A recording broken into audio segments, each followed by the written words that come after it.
If you like birds, fall is a fun time of the year to be out in the field because now we get to see some of these beautiful warblers that migrate south from northern Minnesota and southern Canada. That's where they spent the summer and nested. Granted, it's not officially fall yet, it's still August, but the birds are already on the move.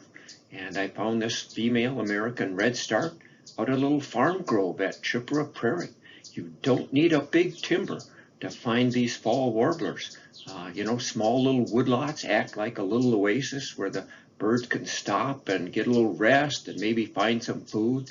This American redstart female could end up as far south as northern South America, where it will stay in the forest down there and then return here again to the driftless region next spring. But watch for her and some of our other fantastic warblers now in the fall season. If you're out for a walk in the woods now in late summer and happen past any wild grapevines, check them out and you may just find one of these big, beautiful grapevine beetles. Yeah, these guys here are about an inch long, so they're pretty impressive and not that hard to see. By the way, you could also find these grapevine beetles in your backyard if you grow some Concord grapes.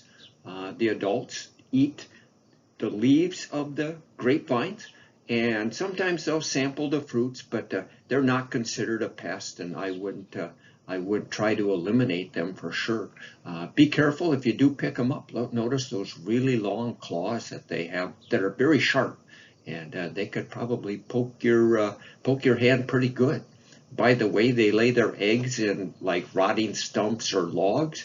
The larvae feed on the tissue in there, and then they'll pupate in the soil. And it takes about 2 years before that larva will emerge as the adult grapevine beetle again, usually in July and August. It may be a stretch to call any mushroom cute, but these neat little jelly babies sure come close. They are one of my favorite mushrooms to find, and I'm always on the lookout for them now when I'm out in the woods in late summer. They are not easy to see though. As you can see here, they are very small, and oftentimes they are covered up by leaf litter, but they do kind of like to grow in mossy areas or sometimes even bare soil, and that helps maybe narrow down the places where you would see them. Also, I usually find them near oak trees. Now, they are supposedly a mushroom that does tie itself into some tree roots, and I'm guessing that their mycelium probably attaches to the oak trees, and that's how they get their nutrition. But if you're out in the woods now in late summer and early fall, look for these little guys that kind of look like yellow gummy bears or, the candy jelly babies.